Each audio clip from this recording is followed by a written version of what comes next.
Hello friends, welcome to channel. അപ്പോൾ നമ്മൾ actually നിങ്ങൾ തമിഴിലും കാർഡിലൊക്കെ കണ്ട പോലെ തന്നെ നമ്മളിന്ന് പറയാൻ പോകുന്നത് രണ്ട് FD ക്രെഡിറ്റ് കാർഡുകളെ കുറിച്ചാണ്. അതായത് സെക്യൂർഡ് ക്രെഡിറ്റ് കാർഡുകളെ കുറിച്ചാണ് നമ്മൾ എടുത്ത് പറയാണ്. മെയിൻ കാരണം എന്താ വെച്ചാൽ ഇത് ആക്ച്വലി നിങ്ങളൊരു FD കാർഡ് നിങ്ങളൊരു സിബിൽ സ്കോർ ഇമ്പ്രൂവ് ചെയ്യാൻ വേണ്ടി മാത്രമായിട്ടൊരു ക്രെഡിറ്റ് കാർഡ് നോക്കുന്നുണ്ടെങ്കിൽ, അതായത് ഒരു സെക്യൂർ ക്രെഡിറ്റ് കാർഡ് നോക്കുന്നുണ്ടെങ്കിൽ മാത്രമാണ് നമ്മൾ ആക്ച്വലി ഈ രണ്ട് കാർഡുകൾ റെക്കമെൻഡ് ചെയ്യുന്നത്. ആദ്യത്തെ കാർഡ് എന്ന് പറയുന്നത് നമ്മുടെ മാഗ്നറ്റ് SBM ബാങ്കിന്റെ FD ക്രെഡിറ്റ് കാർഡാണ്. രണ്ടാമത്തേന്ന് പറയുന്നത് നമ്മുടെ IDFC വാവു ക്രെഡിറ്റ് കാർഡാണ്. നമ്മൾ IDFC വാവു ക്രെഡിറ്റ് കാർഡ് അതിന്റെ ഫിസിക്കൽ കാർഡും അൺബോക്സിംഗ് സംഭവമൊക്കെ നമ്മൾ പണ്ടേ കാണിച്ചിട്ടുള്ളതാണ്. ഞാൻ ആക്ച്വലി നമ്മുടെ വ്യൂവേഴ്സിന് വേണ്ടിയിട്ട് ഓൾറെഡി എടുത്തിട്ടുള്ളതാണ്. പിന്നെ അത് ഓൾമോസ്റ്റ് ഒരു 11 മാസമായപ്പോൾ ഞാൻ ക്ലോസ് ചെയ്തിട്ടുണ്ടായിരുന്നു. അതിൽ ഞാൻ 10-50,000 രൂപയുടെ FD ഇട്ടുണ്ടായിരുന്നു. അത് നമുക്കറിയാം, ഈ രണ്ട് ബാങ്കിനും നമുക്ക് രണ്ട് കാർഡായാലും നമുക്ക് FD-മേ 7.25% നമുക്ക് ഇൻട്രസ്റ്റ് കിട്ടും കൊല്ലത്തിൽ. അപ്പോൾ ഈ രണ്ട് കാർഡിൽ നമുക്ക് ആക്ച്വലി 5,000 രൂപയാണ് നമുക്ക് സ്റ്റാർട്ടിങ് FD എമൗണ്ട് വരുന്നത്. അപ്പോൾ നിങ്ങൾക്ക് 5,000 രൂപ ഇട്ടിട്ട് തന്നെ നമുക്ക് FD തുടങ്ങാൻ പറ്റുന്നതാണ്. നമ്മുടെ IDFC വാവു കാർഡിലാണെങ്കിൽ നിങ്ങൾക്ക് 100% ഓഫ് ദി ലിമിറ്റ് കിട്ടും. അതായത് 5,000 രൂപ ഇട്ട് 5,000 രൂപ നമുക്ക് കാർഡിൽ ലിമിറ്റ് കിട്ടും. നമ്മുടെ മാഗ്നറ്റ് കാർഡിലാണെങ്കിൽ 90% ഓഫ് ദ FD എമൗണ്ട് ആണ് കിട്ടുക കേട്ടോ. ഈ രണ്ട് കാർഡും എന്താ പറയുക, ലൈഫ് ടൈം ഫ്രീ കാർഡുകൾ തന്നെയാണ്. രണ്ട് കാർഡ് ആക്ച്വലി നല്ല കാർഡുകൾ തന്നെയാണ്. IDFCയുടെ പ്രോബ്ലം എന്താ വെച്ചാൽ നമുക്ക് കസ്റ്റമർ സപ്പോർട്ട് നമ്മുടെ SBM ബാങ്ക് മാഗ്നറ്റ് SBM ബാങ്കിനായിട്ടും കുറച്ചൊരു ഷോക്കാണ്. എന്ന് വെച്ചാൽ നിങ്ങളിത് ക്ലോസ് ചെയ്യാൻ പോയി കഴിഞ്ഞാലൊക്കെ, അതുപോലെ തന്നെ എനിക്ക് ആക്ച്വലി അത് നമ്മൾ ഓൾറെഡി ഇതിന് വീഡിയോ ഇട്ടുണ്ടായിരുന്നു. നമ്മളിത് ക്ലോസ് ചെയ്യാൻ പോയപ്പോൾ തന്നെ നമുക്ക് ആക്ച്വലി ഈ FD തിരിച്ച് കിട്ടാൻ ഓൾമോസ്റ്റ് ഒരു മാസം എടുത്തു. നമുക്ക് തിരിച്ച് നമ്മുടെ അക്കൗണ്ടിലേക്ക് ക്രെഡിറ്റ് ആയിട്ട് വരാൻ ഓൾമോസ്റ്റ് ഒരു മാസം എടുത്തു. അപ്പോൾ കസ്റ്റമർ കെയർ ഓൾറെഡി IDFC ബാങ്കിൻ്റെ കസ്റ്റമർ കെയർ നല്ല പത്തറ്റിക് സംഭവം തന്നെയാണ്. അപ്പോൾ അതല്ലാണ്ട് വേറെ നോക്കി കഴിഞ്ഞാൽ അത്യാവശ്യം കുഴപ്പമില്ലാത്ത കാർഡുകളാണ് രണ്ടും. അപ്പോൾ രണ്ടും ലൈഫ് ടൈം ഫ്രീ കാർഡുകൾ തന്നെയാണ്. ഇപ്പോൾ IDFC വാവുവിൻ്റെ കാർഡിൻ്റെ കാര്യം പറയുന്നത് നമുക്ക് 4x റിവാർഡ് പോയിന്റാണ് കിട്ടുക. നിങ്ങൾക്ക് ആക്ച്വലി ഇത് റുപ്പേ വേരിയന്റിൽ നമുക്ക് ഇപ്പോൾ അവൈലബിൾ ആണ്. അപ്പോൾ അതുകൊണ്ട് തന്നെ നമുക്ക് ആക്ച്വലി എന്താ പറയുക, UPI ഉപയോഗിക്കാൻ പറ്റും. അങ്ങനെ ഒരു ഗുണം നമുക്ക് IDFC വാവുവിൽ കാർഡിൽ കിട്ടുന്നുണ്ട്. മറ്റേലാകുമ്പോൾ നമുക്ക് വിസ വേരിയൻ്റാണ് കാർഡ് കിട്ടുക. അതിലാകുമ്പോൾ നമുക്ക് 1x ക്യാഷ് ബാക്ക് സംഭവങ്ങളൊക്കെ നമുക്കൊരു കിട്ടുന്നുണ്ട്. അതുപോലെ തന്നെ ഇപ്പോൾ മാഗ്നറ്റ് കാർഡ് വെൽക്കം ബെനിഫിറ്റും സംഭവങ്ങളൊക്കെ ആയിട്ട് കൊടുക്കുന്നുണ്ട്. അത് വേറെ കാര്യം. അപ്പോൾ രണ്ട് കാർഡും ആക്ച്വലി ഓൾമോസ്റ്റ് ഈക്വൽ ടു എന്താ പറയുക, രണ്ട് അത്യാവശ്യം ബെസ്റ്റ് ആയിട്ടുള്ള രണ്ട് എന്താ പറയുക സെക്യൂർഡ് ആയിട്ടുള്ള FD ക്രെഡിറ്റ് കാർഡ് എന്നൊക്കെ വേണമെങ്കിൽ പറയാം കേട്ടോ.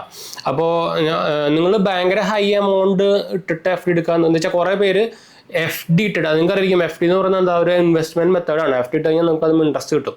അപ്പോൾ നിങ്ങളൊരു ഹൈ എമൗണ്ട് FD ആണ് നോക്കുന്നുണ്ടെങ്കിൽ ഞാൻ ആക്ച്വലി ഈ രണ്ട് കാർഡുകൾ നിങ്ങൾ എന്താ പറയുക, ഈ IDFC ബാങ്ക് ആയിക്കോട്ടെ SBM ബാങ്ക് ആയിക്കോട്ടെ റെക്കമെൻഡ് ചെയ്യില്ല. പിന്നെയും പോവുകയാണെങ്കിൽ നിങ്ങൾക്ക് IDFC ബാങ്ക് ആയിട്ട് പോവാം. എന്താ വെച്ചാൽ ഒരു പ്രൈവറ്റ് ബാങ്കാണ്.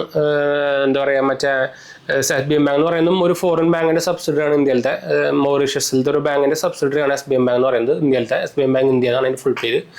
അപ്പോൾ നിങ്ങളൊരു 1,00,000 മുകളിലൊക്കെ നിങ്ങൾ FD ഇടാൻ നോക്കുന്നുണ്ടെങ്കിൽ ആക്ച്വലി SBM ബാങ്കിൻ്റെ മാഗ്നറ്റ് കാർഡിൽ അതെന്തായാലും പറ്റൂല. അത് വേറെ കാര്യം. SBM ബാങ്കിൽ നമ്മുടെ IDFC വാവു കാർഡിൽ അത് പറ്റും. 1,00,000 മുകളിലൊക്കെ നമുക്ക് FD ഇടാൻ പറ്റും. രണ്ട് കാർഡിൽ നമുക്ക് ആക്ച്വലി ഒരു പ്രാവശ്യം FD ഇട്ട് കഴിഞ്ഞാൽ നമുക്കത് വേണമെങ്കിൽ ഇൻക്രീസ് ചെയ്യാനൊക്കെ പറ്റും കേട്ടോ. മാഗ്നറ്റ് കാർഡിൽ പോകുകയാണെങ്കിൽ നിങ്ങൾക്ക് കസ്റ്റമർ കെയർ ത്രൂ ഇൻക്രീസ് ചെയ്യാം. IDFC ആണെങ്കിൽ നമുക്ക് ആക്ച്വലി ഇപ്പോൾ ലിങ്കും കാര്യങ്ങളൊക്കെ നമുക്ക് അവൈലബിൾ ആണ്. അവരുടെ വെബ്സൈറ്റിൽ തന്നെ അവൈലബിൾ ആണ്. നമുക്കത് ഇൻക്രീസും ചെയ്യാം കേട്ടോ. അപ്പോൾ രണ്ടിലും ആ രണ്ട് ഫീച്ചേഴ്സും സംഭവങ്ങളൊക്കെ അവൈലബിൾ ആണ്.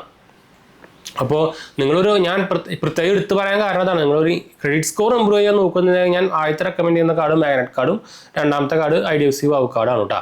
എന്താ വെച്ചാൽ ഈ ക്യാൻസലേഷൻ പിന്നെ ഒരു കാര്യം ശ്രദ്ധിക്കണം, നിങ്ങളൊരു സെക്യൂർഡ് കാർഡ് അല്ലെങ്കിൽ FD ക്രെഡിറ്റ് കാർഡ് എടുക്കുന്നുണ്ടെങ്കിൽ മിനിമം 6 മാസമെങ്കിലും അത് FD ഹോൾഡ് ചെയ്യാൻ നോക്കുക. അതിന് മുമ്പ് നിങ്ങൾ ക്ലോസ് ചെയ്യാൻ പോയി കഴിഞ്ഞാൽ നിങ്ങൾക്ക് അതുമ്പോൾ ഫൈനും അതുപോലെ തന്നെ ഇൻട്രസ്റ്റ് ചാർജും കാര്യങ്ങളൊക്കെ അവർ പിടിച്ചിട്ട് ബാക്കി എമൗണ്ട് തിരിച്ചു തരുള്ളൂ. അപ്പോൾ വൻ നഷ്ടമായിരിക്കും. അപ്പോൾ പെട്ടെന്ന് ആവശ്യമുണ്ടെന്ന് പറഞ്ഞിട്ട് ഒരു കാശ് എടുത്ത് വെച്ചിട്ടുണ്ടെങ്കിൽ കാശാണെങ്കിൽ നിങ്ങൾ അതുകൊണ്ട് FD ഇട്ടിട്ട് കാർഡ് എടുക്കാൻ പോകണ്ട. എന്താ വെച്ചാൽ കുറേ പേര് സിവിൽ സ്കോർ ഇമ്പ്രൂവ് ചെയ്യാൻ FD കാർഡ് എടുക്കുന്നുണ്ട്. എനിക്ക് ഇഷ്ടംപോലെ എന്താ പറയുക കമൻറ്റ്സ് വന്നുകൊണ്ടിരിക്കുന്നതാണ്. അതുപോലെ തന്നെ കുറേ പേര് EMI എടുക്കാൻ വേണ്ടിയിട്ട് കുറേ പേര് ഇതിൻ്റെ FD കാർഡ് എടുക്കാൻ നോക്കുന്നുണ്ട്. അപ്പോൾ നിങ്ങൾക്ക് ഒരു കാര്യം പറഞ്ഞോട്ടെ, EMI എടുക്കാൻ ആക്ച്വലി നമ്മുടെ FD കാർഡ് റെക്കമെൻഡ് അല്ല. എന്ന് വെച്ചാൽ നിങ്ങൾക്ക് ആ ലിമിറ്റ് കിട്ടണമെങ്കിൽ നമ്മൾ അത്ര എമൗണ്ട് FD ഇടണം. അതായത് 50,000 രൂപ FD ഇട്ട് കഴിഞ്ഞാൽ മാത്രമേ നമുക്ക് 50,000 രൂപ അല്ലെങ്കിൽ 45,000 രൂപയ്ക്ക് ലിമിറ്റ് കിട്ടുള്ളൂ. എന്നിട്ട് വേണം നമുക്കത് EMI പർച്ചേസ് ചെയ്യാം. അത് മാത്രമല്ല EMI നമ്മൾ എല്ലാ മാസവും തിരിച്ചടക്കുകയും വേണം. അപ്പോൾ കുറേ പേര് ചോദിക്കുന്ന ഒരു സംശയമാണ്, നിങ്ങൾ FD കാർഡ് ഇട്ടിട്ട് ഇപ്പോൾ ഞാൻ 10,000 രൂപ എടുത്തിട്ട് FD കാർഡ് എടുത്തു അതിനുശേഷം നമ്മൾ ആ കാർഡ് നമ്മുടെ ആ ക്യാഷ് വിഡ്രോ ചെയ്യാൻ പറ്റും. ആ ക്യാഷ് വിഡ്രോ ചെയ്യാൻ പറ്റുകയും ചെയ്യും. പക്ഷേ വിഡ്രോ ചെയ്ത് കഴിഞ്ഞാൽ കാർഡ് ക്ലോസ് ആവും. അല്ലെങ്കിൽ നിങ്ങൾ ATM-ൽ പോയിട്ട് വിഡ്രോ ചെയ്ത് കഴിഞ്ഞാൽ അടുത്ത മാസം ആകുമ്പോൾ അതിൻ്റെ എല്ലാ ചാർജസും കൂടി തിരിച്ചടയ്ക്കണം. എന്ന് വെച്ചാൽ എല്ലാ മാസവും നമ്മുടെ നോർമൽ ക്രെഡിറ്റ് കാർഡ് പോലെ തിരിച്ചടയ്ക്കേണ്ട പരിപാടിയാണ്. അല്ലാണ്ട് ഇപ്പോൾ ആ FD ഇട്ടിട്ട് കാർഡ് തിരിച്ചെടുത്ത് കഴിഞ്ഞാൽ പിന്നെ നിങ്ങൾ അടയ്ക്കേണ്ട വെച്ചിട്ട് അങ്ങനത്തെ പരിപാടി അല്ല. അത് കുറേ പേർക്ക് അങ്ങനത്തെ ഒരു മിസ്കൺസെപ്ഷൻ എന്ന് വെച്ചാൽ ഇഷ്ടം പോലെ അങ്ങനത്തെ കമൻറ്റ്സ് എനിക്ക് വരുന്നുണ്ട്. എന്ന് വെച്ചാൽ ഞാൻ FD കാർഡ് എടുത്തു 10,000 രൂപയുടെ, അത് കാർഡ് കയ്യിൽ കിട്ടി കഴിഞ്ഞിട്ട് ഞാൻ ആ ക്യാഷ് എടുത്തിട്ട് പിന്നെ പടയ്ക്കാണ്ടെന്നാ പറയുന്നതൊക്കെ കുറേ പേര് സംശയം ചോദിക്കുന്നുണ്ട്. അപ്പോൾ അത് അവരുടെ കാര്യത്തിൽ ഞാൻ പറഞ്ഞത്, നിങ്ങൾക്ക് സിബിൽ സ്കോർ ഇമ്പ്രൂവ് ചെയ്യാന്നുണ്ടെങ്കിൽ മാത്രമേ FD കാർഡിലേക്ക് പോയാൽ മതി. അല്ലെങ്കിൽ നഷ്ടം എന്ന് പറഞ്ഞാൽ നഷ്ടം എന്ന് പറയാൻ പറ്റില്ല, നിങ്ങൾക്ക് എന്താ വെച്ചാൽ FD ഇൻട്രസ്റ്റ് കിട്ടും, നഷ്ടം എന്ന് പറയാൻ പറ്റില്ല. പക്ഷേ നിങ്ങൾക്ക് ആ ലിമിറ്റ് കുറഞ്ഞ അതിനനുസരിച്ചുള്ള നമ്മൾ ഇടുന്ന എമൗണ്ടിനനുസരിച്ചാണ് ലിമിറ്റ് കിട്ടുള്ളൂ. അപ്പോൾ നിങ്ങൾക്ക് ഇപ്പോൾ 50,000 രൂപയുടെ കാറാണ് നിങ്ങൾ എടുത്തതെങ്കിൽ നിങ്ങൾക്ക് 1,00,000 രൂപയുടെ പ്രൊഡക്റ്റ് വാങ്ങിക്കണം എന്ന് പറഞ്ഞു കഴിഞ്ഞാൽ നടക്കാൻ പരിപാടിയില്ല. എന്ന് വെച്ചാൽ അതിൽ ലിമിറ്റ് ഇല്ല. അതിന് വേണ്ടി നിങ്ങൾക്ക് ലിമിറ്റുള്ള എന്താ പറയുക നോർമൽ അൺസെക്യൂർഡ് കാർഡ് തന്നെ കിട്ടേണ്ടി വരും. അപ്പോൾ അത് കിട്ടാത്തവരാണല്ലോ നോർമലി FD കാർഡ് എടുക്കുന്നത്, എന്ന് വെച്ചാൽ സിബിൽ സ്കോർ ഇല്ലാത്തതിൻ്റെ ഇഷ്യൂ കാരണം. അപ്പോൾ സിബിൽ സ്കോർ കറക്റ്റായിട്ട് ഏറ്റവും ബെസ്റ്റായിട്ട് ഫാസ്റ്റായിട്ട് ഇമ്പ്രൂവ് ചെയ്യാൻ പറ്റുന്ന ഏറ്റവും വൺ ഓഫ് ദി ബെസ്റ്റ് പരിപാടിയാണ് ക്രെഡിറ്റ് കാർഡ് എന്ന് പറയുന്ന സാധനം. വെച്ചാൽ എല്ലാ മാസവും സിബിൽ സ്കോറിലേക്ക് റിപ്പോർട്ടാവും, അല്ലെങ്കിൽ ക്രെഡിറ്റ് ബ്യൂറോയിലേക്ക് റിപ്പോർട്ടാവും. അതിനനുസരിച്ച് നമുക്ക് എല്ലാ മാസവും നമുക്കിത് ഇമ്പ്രൂവ് ചെയ്ത് വരാം. അപ്പോൾ ഒരു ലോണൊക്കെ കാര്യമൊക്കെ ആണെങ്കിൽ നമുക്കത് ആ ലോൺ ക്ലോസ് ചെയ്യുമ്പോൾ മാത്രമാണ് പിന്നെ അത് ഇമ്പ്രൂവ് ആവുള്ളൂ. അപ്പോൾ അങ്ങനെ ഒരു സൈഡ് എഫക്റ്റ് ലോണിനുണ്ട്. അപ്പോൾ ആരെങ്കിലും നോക്കുന്നുണ്ടെങ്കിൽ ഞാൻ എൻ്റെ 2 തന്നെ അപ്ലൈ ചെയ്യാൻ ലിങ്ക് ഞാൻ താഴെ കൊടുത്തിട്ടുണ്ട്. സെറ്റപ്പിൻ്റെ ലിങ്കുകളാണ്. അപ്ലൈ ചെയ്യാൻ ഇൻട്രസ്റ്റ് ഉള്ളവർ അപ്ലൈ ചെയ്യാൻ മറക്കണ്ട കേട്ടോ. നിങ്ങൾക്ക് ഈസിയായിട്ട് തന്നെ നോർമലി വിർച്വൽ കാർഡും ആക്ച്വലി കാർഡിൻ്റെ കൂടെ കിട്ടും. ഇപ്പോൾ IDFCയുടെ കാര്യം പറയുകയാണെങ്കിൽ നമുക്ക് IDFC ബാങ്കിൻ്റെ നെറ്റ് ബാങ്കിങ്ങിൻ്റെ ആപ്പിൽ തന്നെയാണ് ഈ സംഭവങ്ങളൊക്കെ കിട്ടുക. മാഗ്നറ്റ് കാർഡ് ആകുമ്പോൾ സെറ്റ് ആപ്പിലാണ് ഇത് കിട്ടുക കേട്ടോ. 2 ഡിഫറൻറ്റ്. ഞാൻ എന്തായാലും 2 ലിങ്ക് ഞാൻ താഴെ കൊടുത്തിട്ടുണ്ട്. നിങ്ങൾക്ക് ഇൻട്രസ്റ്റ് ഉണ്ടെങ്കിൽ അപ്ലൈ ചെയ്യാൻ മറക്കണ്ട. നിങ്ങളുടെ ഫോൺ നമ്പറും പേരും കൊടുത്തിട്ട് നിങ്ങൾക്ക് OTP വെച്ചിട്ട് സൈൻ ഇൻ ചെയ്യാൻ ശേഷം നിങ്ങളുടെ Aadhaar card pan card details ഒക്കെ വെച്ചിട്ട് അതുപോലെ തന്നെ നിങ്ങളുടെ ഒക്യുപ്പേഷണൽ ഡീറ്റെയിൽസ് അതുപോലെ തന്നെ ഫാമിലി ഡീറ്റെയിൽസ് ഒക്കെ കൊടുത്തു കഴിഞ്ഞാൽ നിങ്ങൾക്ക് അതിൽ FDയുടെ പേജ് വരും. അതിൽ നിങ്ങൾ ഏതെങ്കിലും നിങ്ങളുടെ ബാങ്ക് അക്കൗണ്ട് ത്രൂ FD ഇടുക. UPI ആയിക്കോട്ടെ, ഡെബിറ്റ് കാർഡ് ആയിക്കോട്ടെ, ഏത് മെത്തേഡ് വേണമെങ്കിൽ നിങ്ങൾക്ക് ഉപയോഗിക്കാം. FD ഇട്ട് കഴിഞ്ഞ് കഴിഞ്ഞാൽ നിങ്ങൾക്കത് വീഡിയോ KYC ഓപ്ഷൻ വരും. വീഡിയോ KYC ചെയ്ത് കഴിഞ്ഞാൽ ഓട്ടോമാറ്റിക്കലി നമ്മുടെ KYC അപ്രൂവ് ആയി കഴിഞ്ഞാൽ കാർഡ് ഇഷ്യൂ ആവട്ടെ. ഫിസിക്കൽ കാർഡ് ഓൾമോസ്റ്റ് ഒരു 1 വീക്കിനുള്ളിൽ തന്നെ കിട്ടും ചെയ്യട്ടെ.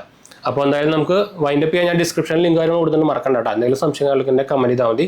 നമ്മളെല്ലാ കമൻറ്റും പോകുന്നതാണ്. അതുപോലെ തന്നെ നമ്മുടെ Instagram പേജും ടെലിഗ്രാം ചാനലും മണത്തോട് പോയി കണ്ടു നോക്കുക. നമ്മളതിലും അവൈലബിൾ ആണ്. നിങ്ങൾക്ക് അതിലും വേണമെങ്കിൽ കോൺടാക്ട് ചെയ്യാം. പേജ് ഫോളോ അടിച്ചാൽ മതി. അടുത്ത വീഡിയോ കാണാം.